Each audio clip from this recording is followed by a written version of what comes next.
मृगा की छलवा पर बैठिले महादेव, गौरा के वड़िया धैले ठाढ़ जी।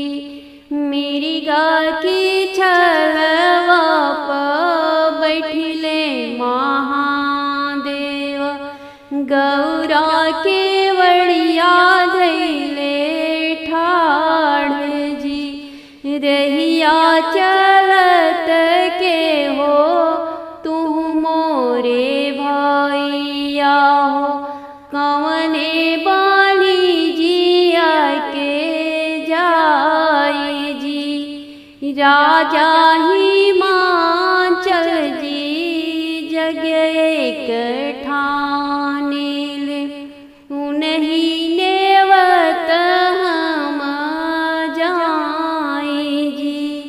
चलिना महादेव बाबैया जगिया देखन, सब कोई देखन जाई जी। बिनु हो बोलवले जनी जइहा हो गौरा हो, नैहर में हुई है अपमान जी। शिव के कहल गौरा एक नाही मनली हो, बाबा जगिया देखन जाई जी।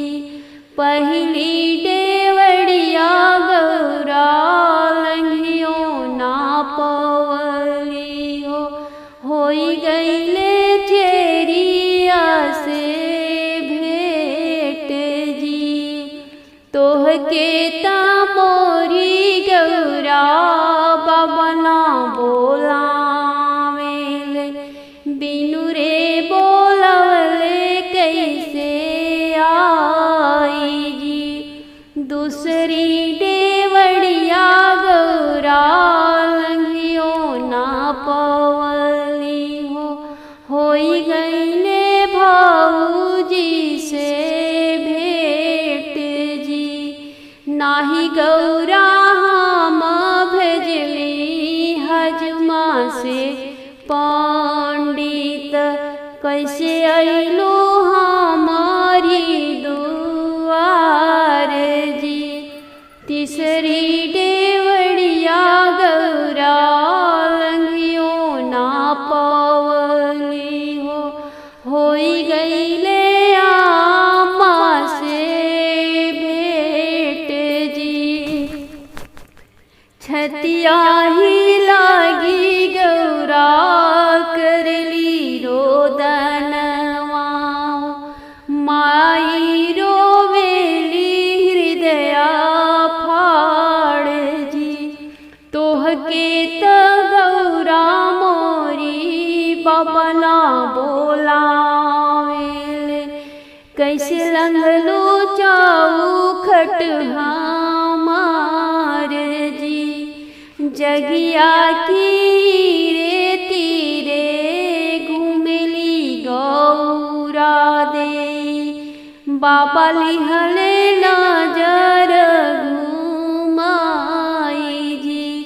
जगिया की रे तीरे घूमेली गौरा दे, बाबा लिहले नजर घुमाई जी।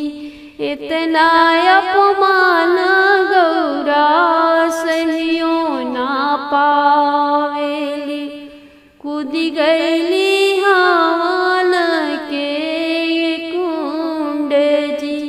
पवन के झोंके से आवेले महादेव, जगिया करेले विध्वंस जी।